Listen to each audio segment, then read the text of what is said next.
Welcome to part 2 of the Garden Report. We are here at the United Center after the Celtics beat the Bulls in Game 3. I'm Jared Weiss. I'm joined by Sean Highkin of The Athletic and the Locked On Bulls podcast.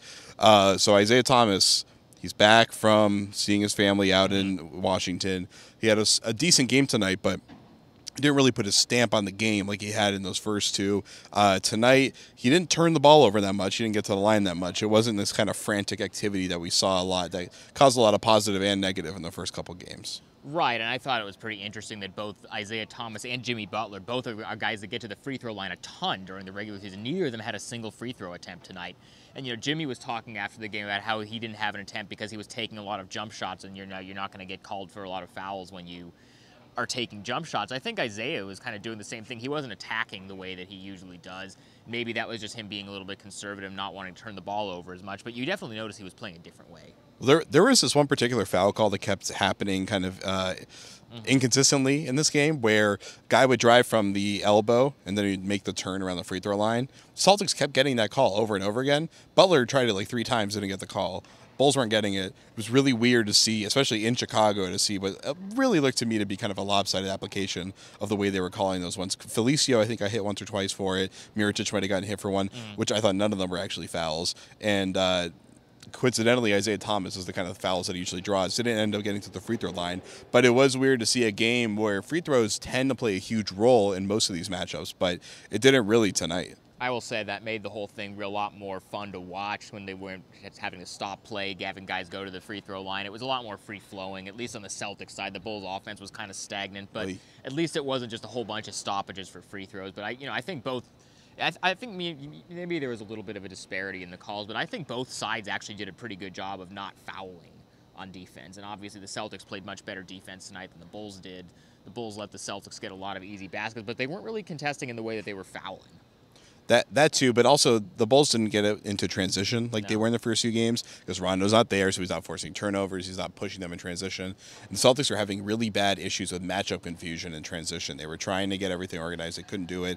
They didn't have to deal with that issue that much tonight. I don't know if it's a solved issue for the Celtics necessarily, or it's just an issue that they don't have to deal with anymore. But either way, the Bulls didn't really put any pressure on the Celtics defense tonight, except for in that second quarter run where they made it from 20-1, and the Celtics were able to channel their inner Kevin Garnett via a voicemail left on Ed Listert, the athletic trainer's voicemail, where KG gave them encouragement in words that we're not supposed to effing say on this show. So we probably won't go into that. But it was a really cool storyline. The Celtics I guess they must have listened to it over and over again at halftime because they came out and just blitzed the Bulls out of the game in the third quarter and held strong in the fourth quarter with that second unit led by Avery Bradley. Yeah, that was what I was really impressed by with the Celtics so they get up to this 20-point lead early in the first half.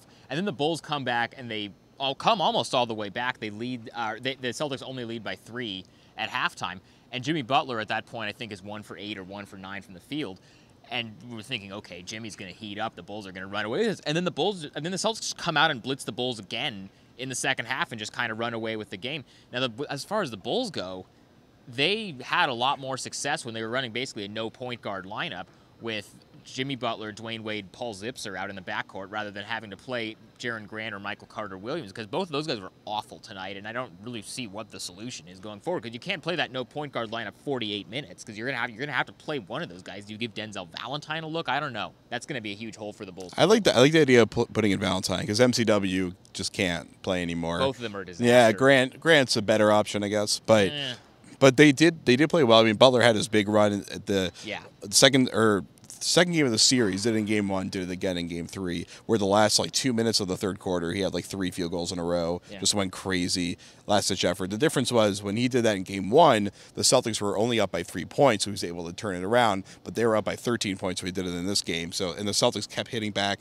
Olynyk made some nice plays. Terry Rozier had a huge second half. He was one of the most important players in this game. The energy that he brought on both ends. The Celtics' plan of just having wings crashing the boards and jumping over rebounders actually worked. They actually mitigated Robin Lopez's rebounding for the most part, even though he definitely kicked Al Horford's ass on the offensive glass a couple times. At the end of the day, Horford had more rebounds, and Lopez wasn't that big of a factor in this one. And I think a big part of that was the adjustment that bringing Gerald Green in, going with a smaller lineup, because if Robin Lopez has to chase guys around the perimeter, you've seen this the whole season with Robin. He's great when he's guarding more traditional big men, you know, like Amir Johnson or, you know, Al Horford when he's playing more inside in kind of the lineup they had before. But when he's matched up with a guy like a LaMarcus Aldridge or Dirk or Miles Turner or somebody like that who can hit an outside shot, he's not nearly as effective on the defensive end. And so he's, you know, spacing the floor more and, you know, giving Al Horford more room to operate inside and making Robin cover more ground. That's a bad matchup for the Bulls. All right, well, we'll see what happens in Game 4. We'll be back for that one from the United Center. Hopefully I'll get my voice back by then. For Sean, you can find him at Highkin on the Twitter machines. You can find me at Jared Weiss NBA. Don't forget to sign up for Blue Apron using blueapron.com/Garden Report. You'll get 3 free meals and free shipping. Please do it because it really helps out our show and allows us to go on the road with the Celtics when they're in the playoffs and get to hang out with guys like this, which is always fun. Well, is that a good thing? Yeah. I got my kicks. What can I say? I'm getting pizza later. I'm happy. So that'll do it for us here on the Garden Report post-game show from Chicago. We will see you after Game 4 Sunday evening again from the United Center on CLNS Radio and Celtics Blog. Peace out.